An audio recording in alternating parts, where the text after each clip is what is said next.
Hello and welcome to Indus News, live from Islamabad. I am Muneeb Hamid with the news of this hour. Let's begin with the top stories first.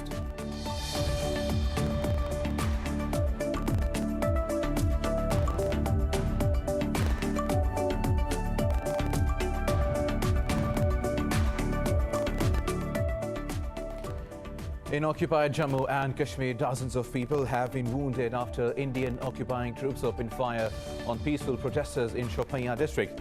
Witnesses say many of those wounded have sustained life-threatening injuries and are in critical condition. The demonstrations erupted a day after occupying troops killed a youth and destroyed half a dozen houses in the district. Meanwhile, the Indian forces martyred another Kashmiri during a cordon and search operation in this district.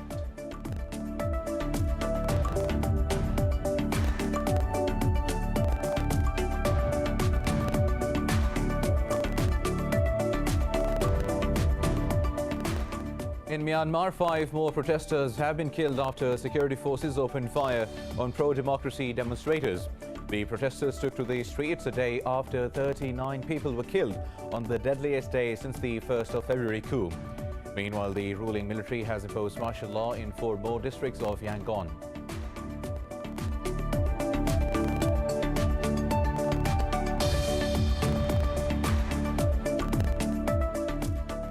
The United States, Qatar and the Taliban have discussed the Doha Agreement and the ongoing Afghan peace process. US envoy Zalmay Khalilzad met Qatar's foreign minister and Taliban leader Mullah Abdul Ghani Baradar in Doha. It comes a day after the Taliban said they were reviewing Washington's proposal for an interim government in Afghanistan.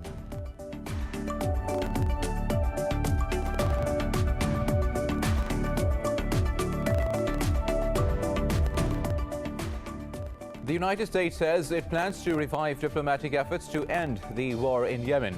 Speaking to UN Special Envoy for Yemen, Martin Griffiths, over the phone, US Secretary of State Antony Blinken said there is no military solution to the conflict.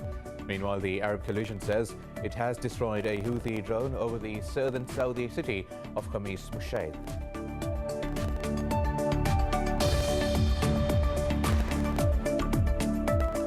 The Netherlands has joined the list of countries that have suspended the use of AstraZeneca's COVID-19 vaccine.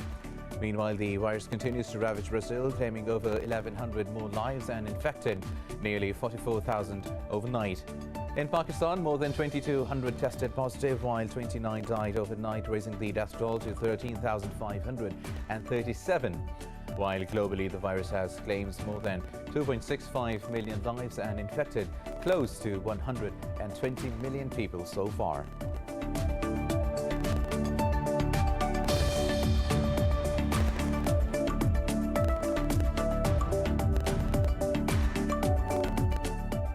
And at the Dubai Tennis Championship, resurgent Japanese star Kei Nishikori fought from a set down to beat big-serving American Riley Opelka 3-6, 6-3 and 6-4. Meanwhile, Joe Wilfried Tsonga's injury woes continues as the Frenchman was forced to retire from his opening round match against Malik Jaziri.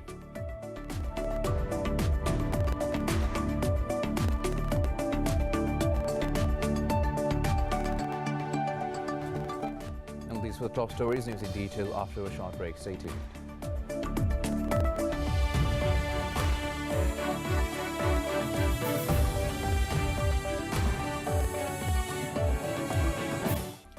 Welcome back. Now let's have the news in detail. We start from occupied Jammu and Kashmir, where dozens of people have been wounded after Indian occupying troops opened fire on peaceful protesters in the Shopian district. Witnesses say many of those wounded have sustained life-threatening injuries and are in critical condition. The demonstrations erupted a day after occupying troops killed a youth and destroyed half a dozen houses in the district. Meanwhile, Indian forces martyred another Kashmiri during a search operation in the district. The Indian troops also started cordon and search operations in different areas of Baramulla and Budgam districts. Pakistan and Iran have stressed on need to promote regional cooperation to help establish peace in Afghanistan. This was discussed during Pakistan's envoy for Afghanistan, Mohammad Sadiq's meeting with Iran's foreign minister, Jawad Zarif, in Tehran. The two sides also reviewed the latest developments, including the process of peace talks in Afghanistan. Zarif said Iran backs peace in Afghanistan and achievements gained by Afghan people must be preserved. Sadiq elaborated Pakistan's stance on the latest developments in Afghanistan. Earlier, in a meeting with Deputy Foreign Minister Abbas Araghchi, both sides voiced concerns regarding the rise of ISIS in Afghanistan.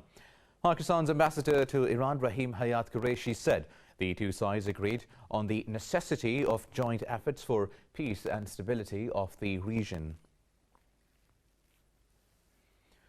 Now, the US, Qatar and the Taliban have discussed the Doha Agreement and the ongoing Afghan peace process. US envoy Zalmay Khalilzad met Qatar's foreign minister and Taliban leader Mullah Abdul Ghani Baradar in Doha. Taliban spokesperson said head of the Taliban negotiations team Sheikh Molavi Abdul Hakim Haqqani also attended the meeting. Dr. Naeem said implementation of the current situation of Afghanistan was also discussed during the meeting.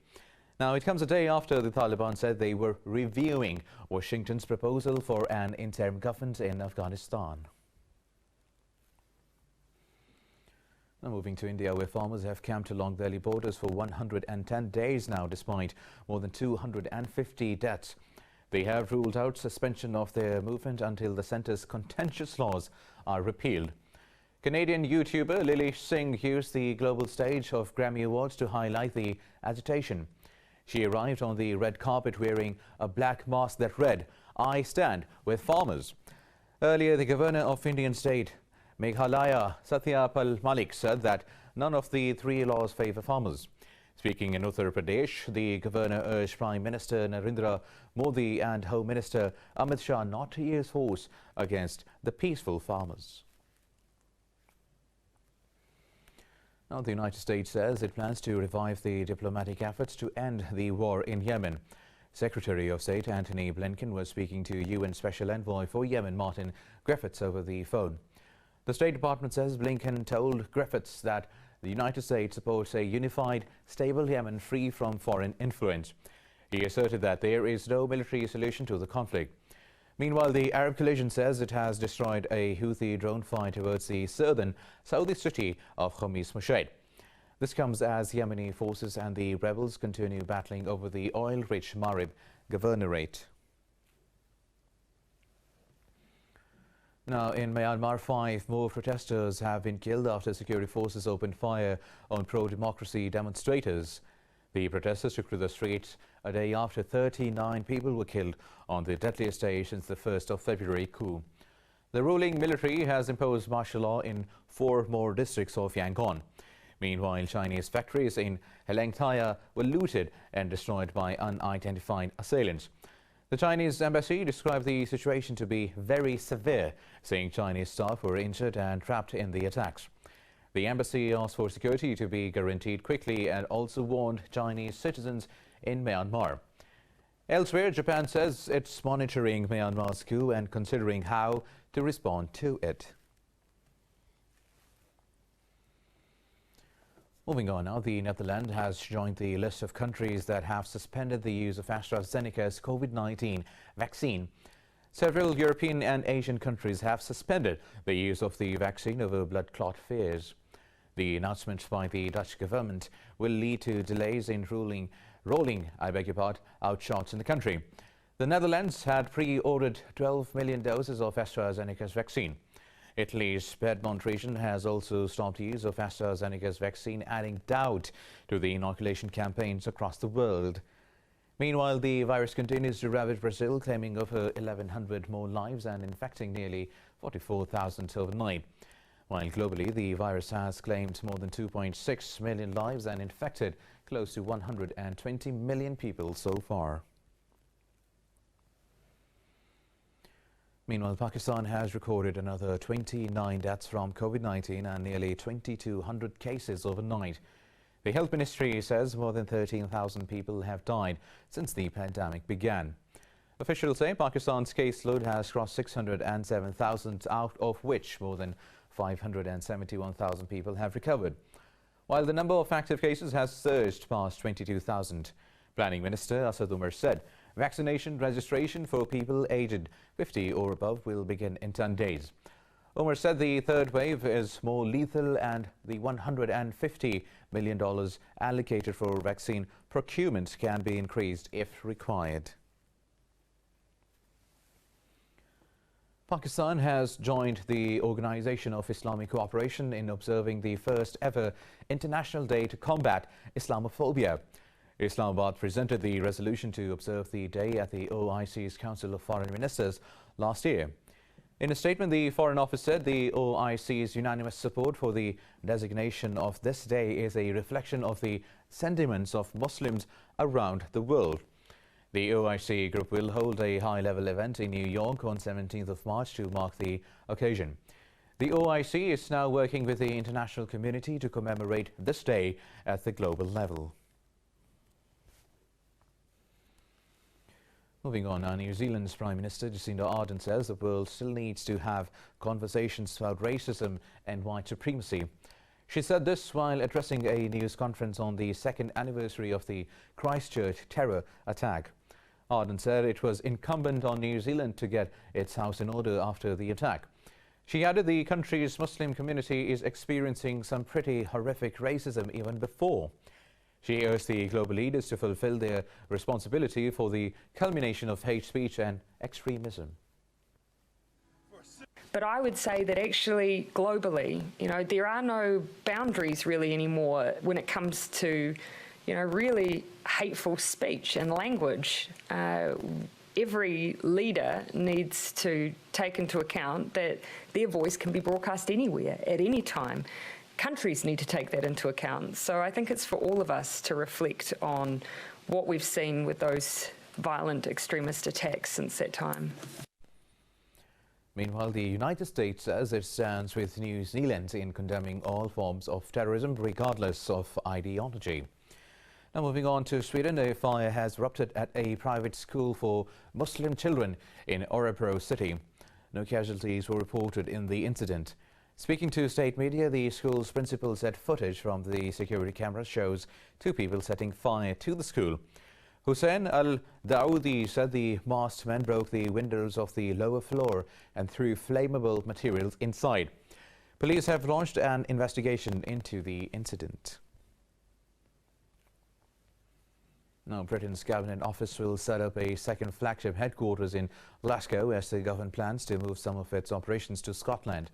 The decision came at a time when support for Scottish independence is running high. The Foreign Office plans to create 500 new jobs at an existing office in East Kilbride. In a statement, Cabinet Office Minister Michael Gove said this will bring new jobs and investment to Scotland and strengthen the diversity of the UK civil service, ending the Westminster No's best approach to policy making. Polls show more people in Scotland support independence than want to remain part of Britain. Meanwhile, the Dutch are voting in a general election seen as a referendum on the government's handling of the COVID-19. Roughly 13 million voters are eligible to vote over the next 3 days to choose representatives for the 150-seat House. Pre-poll surveys show Prime Minister Mark Rutte's Conservative VVD party set for a comprehensive victory and fourth successive term. The closest contender is the Geert Wilders Freedom Party, known for its Islamophobic and xenophobic views. With a ban on public gatherings, the election campaign instead focused on a series of televised debates. Major parties, including Labour and Green, left the pro-education Democrats 66 are vying with the centre-right Christian Democrats for third place.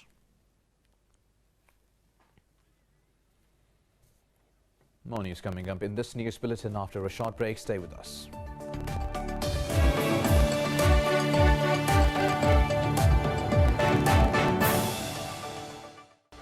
Welcome back now. 6 people, including 5 herdsmen and a child, have died after a heavy dust storm hit Mongolia. The country's emergency management department says rescuers are trying to locate 81 missing people. Neighbouring China has also been affected by the dust storm. The capital city of Beijing is shrouded in thick brown dust, limiting visibility and disrupting traffic. China's Met Agency has issued a yellow alert, calling it the biggest sandstorm in a decade.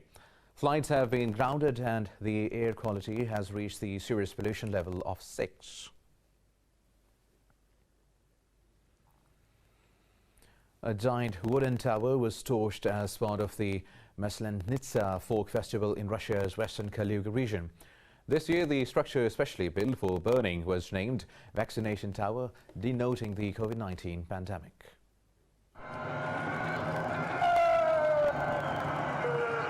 Millions of Russians celebrate Maslenitsa, or Pancake Week, to mark the end of winter.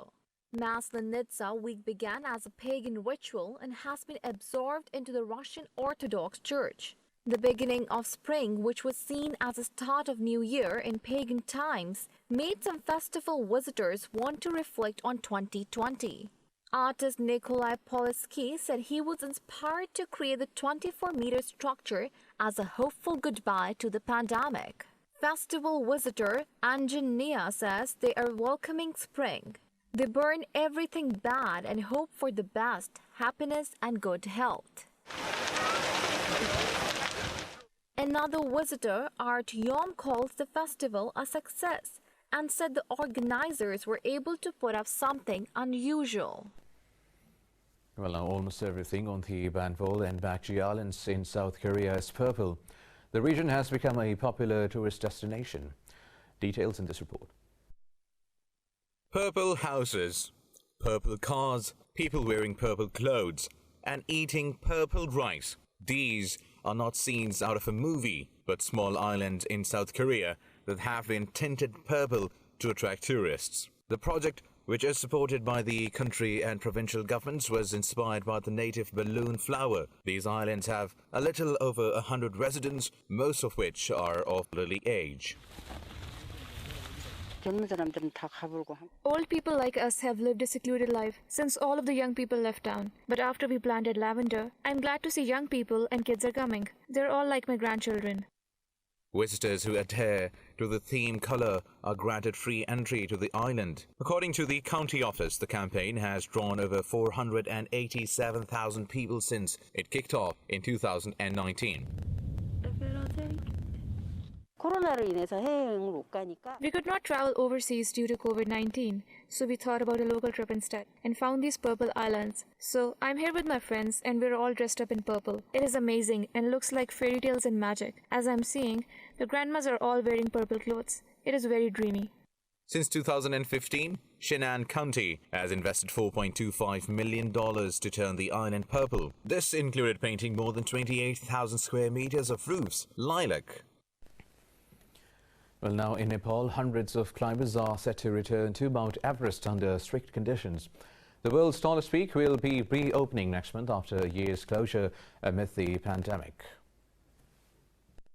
As the peak climbing season nears, the Sherpas of Nepal prepare to guide aspiring foreign mountaineers to summit the Everest. In April 2019, a record 381 climbers attempted to scale the 8,849-meter mountain.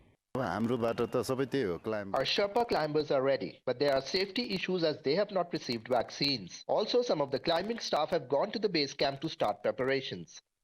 8 of the world's 14 highest mountains, including Everest, are wholly or partly in Nepal, and foreign climbers contribute millions of dollars in income annually to the cash-strapped nation. Expedition organizers say the Chinese side of Everest, which was shut to foreign climbers last year, will stay closed this season as well, likely meaning that more climbers will be on Nepal's side.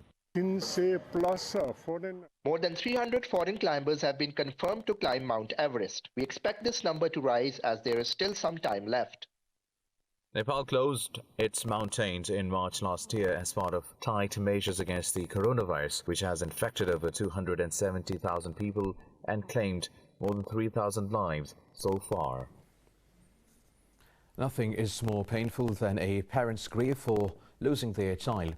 A Syrian farmer who did not lose just one but all of his 13 sons as well as his wife has found solace with his grandchildren. Details in this report. Tears leave his eyes as Abdul Razak Al-Khatun looks at a video of the execution of one of his sons. Like many other victims of the Syrian civil war, Khatoon's story is also full of tragedy and grief. In 2011, when protests began against Bashar al-Assad, he and his sons participated as well. However, the demonstrations quickly became violent, and 3 of his sons were killed during the first year. His other sons also died later as the conflict worsened. Afterwards, Khatoon also lost his wife when a rocket hit their home in Hama. After I went out following the revolution, I lost 3 children, and afterwards I started moving from one village to another until I reached Sarakib. I lost 7 before and another 7 at the gas station, so 13 children, and my wife, Umeyman. Khatoon, who was once a leading farmer with 1,800 acres of land, has now become penniless. He lives in a tent with his 12 grandchildren and the wives of his dead sons. Even after facing so many tragedies, the 84-year-old still thanks God and is hopeful for better days. Now I took a piece of land and planted olives. I live with Harbanush inside a tent to look after 12 grandchildren. Millions more, like Khatoon, have fled their homes for safer areas within Syria or as refugees abroad. His story is an accurate depiction of how the common people have suffered from the rivalry of great powers. Well, at the star-studded Grammy Awards, Taylor Swift and Billie Eilish won the big, while Beyoncé has set a new record with her 28th Gramophone trophy. 21 Grammys. Taylor Swift became the first woman to win the Album of the Year. Billie Eilish's ballad, Everything I Wanted, won the Record of the Year. And the 19-year-old also won for her theme song.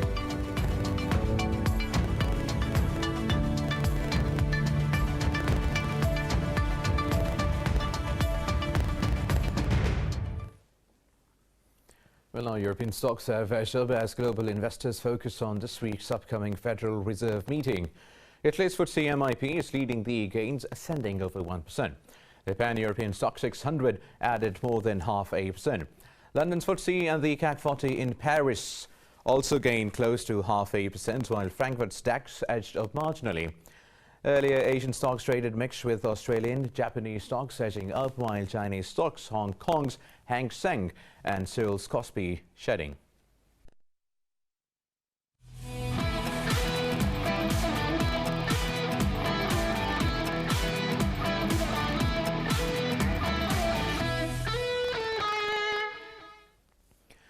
Well, now at the Dubai Tennis Championship, resurgent Japanese star Kei Nishikori fought from a set down to beat big-serving American Riley Opelka 3-6, 6-3 and 6-4. Nishikori were the 13 aces across the 1 hour and 36-minute first-round clash. However, one break of serve in the second and third sets sealed his victory. Meanwhile, Joe Wilfried Tsonga's injury woes continue as the Frenchman was forced to retire from his opening round match against Tunisian Malik Jaziri. In another match, recent Australian Open semi-finalist Aslan Karatsev also advanced to the second round. The Russian beat Igor Gerasimov from Belarus in straight sets, 6-4 and 6-4. In sailing now, Team New Zealand have surged to a 5-3 lead over Italian Luna Rossa after winning the 8th race of America's Cup. The score finally became uneven after the first 3 days ended with a tie. The defender Team New Zealand won the first race by 58 seconds. In the second race, after being splashed down during the second leg, the New Zealanders recovered to overtake the Italians to win by 3 minutes and 55 seconds. The 2 race victories put TNZ within touching distance of the oldest trophy in international sport. They can now wrap up the best of 13 series on Tuesday when racing continues. The New Zealanders swept the Italians 5-0 last time both faced each other for America's Cup in Auckland 21 years ago. Now in cycling, Germany's Maximilian Schachmann has managed to retain his Paris-Nice title. The overnight leader, Primož Roglič, who had a slim lead, suffered an ordeal in the final stage. The Slovenian crashed on the descent before being forced to change bike and without a teammate to pace him back into the bunch. The accident cost him considerable ground and he ended the race outside the final top 10. Russia's Alexander Vlasov finished second in the overall standings ahead of Spain's Lon Isaac. The final stage was won by Dane Magnus Cort Nielsen ahead of France's Christophe Laporte at the end of a short sprint.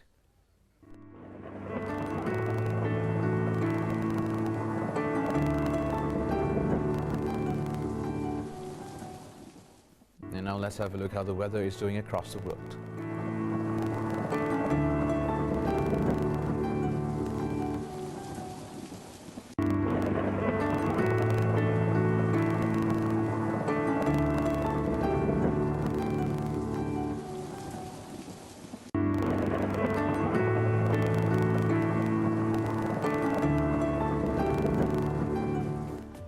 Well, that's all for now. For the latest updates, you can follow us on social media at indus.news. Take care.